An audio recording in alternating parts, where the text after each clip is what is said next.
Hello my dear students, हम जो है वो जेई PYQs डिस्कस कर रहे हैं EMI चैप्टर के। इसमें हमसे बोला गया क्वेश्चन में a square loop of side 10 centimetre and resistance 0.7 ohm is placed vertically in east west plane. देखो यहाँ पर एक स्क्वायर लूप है जो ईस्ट वेस्ट प्लेन में रखा गया है।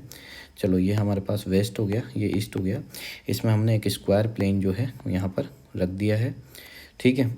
इसकी साइड जो है वो 10 सेंटीमीटर गिवन है, ठीक है। ये जो प्लेन है ये वर्टिकली रखा हुआ है, मतलब वर्टिकली मतलब ये प्लेन जो है बाहर आते हुए उभरते हुए रखा हुआ है इसमें, ठीक है। Uniform magnetic field of 0.20 tesla is set up across the plane in north east direction. देखो यहाँ पर क्या है, नॉर्थ और नॉर्थ ईस्ट डायरेक्शन में यहाँ पर जो है एक मैग्नेटिक फील्ड सेटअप हुआ है। और ये जो मैग्नेटिक फील्ड है इसकी वैल्यू कितनी है, 0.20 टेस्ला है। ये हमारे पास क्या हो चुका है, magnetic field. The magnetic field is decrease to 0। तो सबसे पहले इनिशियली हम फाई निकाल सकते हैं, इनिशियल फ्लक्स, ठीक है। फ्लक्स का फॉर्मूला हमारे पास क्या होता है, BA कोस थीटा। ओके, तो यहाँ पर देखो इनिशियल फ्लक्स जो हम निकाल रहे हैं तो B मैग्नेटिक फील्ड है जिसकी वैल्यू कितनी है, 0.20। ओके, एरिया जो है यहाँ पर B ये हो चुका है अपने पास 0.20 B हो गया। अब हम बात कर लेते हैं किसके, एरिया के बारे में। तो यहाँ पर देखो एरिया निकालने के लिए मैं यहाँ पर समझा देता हूँ आपको कि साइड जो गिवन है वो 10 सेंटीमीटर है। तो पहले तो अपन इसे मीटर में कन्वर्ट कर लेते हैं। तो यहाँ पर 10 × 10⁻⁻² मीटर में हो जाएगा ये, ठीक है। अब हमें निकालना क्या है, एरिया। क्या निकालना है, एरिया। तो एरिया क्या होता है, साइड का स्क्वायर। तो 10 × 10⁻² का क्या कर देंगे, यहाँ पर स्क्वायर कर देंगे। तो जो एरिया मिलेगा हमें वो 10 का स्क्वायर कितना हो जाएगा, 100 × 10⁻, कितना हो जाएगा, -4 हो जाएगा। ओके, तो यहाँ पर एरिया जो लेंगे वो कितना लेंगे, ओके 100 × 10⁻⁻4 कर देंगे। अब बात कर लेते हैं किसके बारे में, कोस थीटा के बारे में। तो थीटा जो है वो एंगल हो जाएगा 45 डिग्री। 45 क्यों हो जाएगा, क्योंकि इन्होंने बोला गया है यहाँ से, ठीक है, ईस्ट वेस्ट प्लेन के बाद इन्होंने बोला था हमसे नॉर्थ ईस्ट, ठीक है, नॉर्थ ईस्ट डायरेक्शन।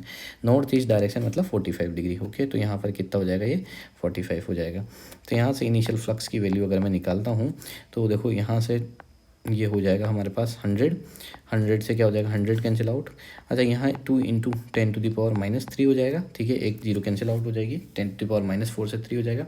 और cos 45 की वैल्यू हो जाएगी 1/√2। ओके, तो यहाँ से हमारे पास इनिशियल जो फ्लक्स निकल के आएगा वो हो जाएगा √2 को √2 लिख सकते हैं अपन, √2 × √2। तो यहाँ से एक √2 कैंसिल आउट हो जाएगा, तो √2 × 10⁻⁻, ये हो जाएगा 3। ये हो चुका हमारे पास इनिशियल फ्लक्स। अब देखो इसने क्या बोला आगे, the magnetic field is decrease to 0। बाद में मैग्नेटिक फील्ड 0 कर दिया। तो बाद में क्या है, सेकेंड सिचुएशन में V 0 कर दिया। तो यहाँ पर जो बाद में फ्लक्स होगा, ठीक है, ये जो फील्ड था V जो कि दिया हुआ था, ये बाद में क्या कर दिया बेटा, 0 कर दिया। जब ये फील्ड 0 कर दिया है तो V 0 हो गया, तो फाइनल फ्लक्स भी कितना हो जाएगा, 0 हो जाएगा। तो हमें क्या निकालना है, इंड्यूस EMF, इसका मैग्नीट्यूड निकालना है। तो इंड्यूस EMF का मैग्नीट्यूड निकालना है तो माइनस, ठीक है, E = क्या होता है, माइनस, यहाँ पर लिखेंगे ∆φ/∆t। ओके, तो यहाँ पर देखो E = ये रहा मेरे पास E, यहाँ पर ∆φ यहाँ पर लिख लिया अपन ने माइनस। तो यहाँ पर लिखेंगे फाइनल फ्लक्स माइनस, यहाँ पर लिखेंगे इनिशियल फ्लक्स, अपॉन में क्या लिखेंगे, ये ∆t लिखेंगे। ओके, तो E = जो है यहाँ पर ब्रैकेट में फाइनल फ्लक्स कितना है हमारे पास, 0। इनिशियल फ्लक्स कितना है, √2 × 10⁻⁻3। ओके, और यहाँ पर हम बात करें ∆t की, तो ∆t जो है वो कितना दिया हुआ है, 1 सेकंड क्वेश्चन में दिया हुआ है, तो यहाँ पर रख देंगे 1। तो यहाँ से हमें देखा गया, तो ये देखा गया कि माइनस माइनस प्लस हो गया, तो यहाँ पर E जो है वो आ जाएगा √2 × 10⁻⁻3। ओके, अब जब देखो यहाँ पर हमें वैल्यू पहले से दी है इंड्यूस EMF की वैल्यू। यहाँ पर इंड्यूस EMF की वैल्यू जो है वो हमें दिए गिवन है कि कितनी, √x, ठीक है, कितनी गिवन है, √x × 10⁻⁻3। तो यहाँ से अगर अपन कंपेयर करें तो x की वैल्यू कितनी आ जाएगी, x की वैल्यू आ जाएगी हमारे पास 2। ओके, तो करेक्ट ऑप्शन क्या हो जाएगा, 2।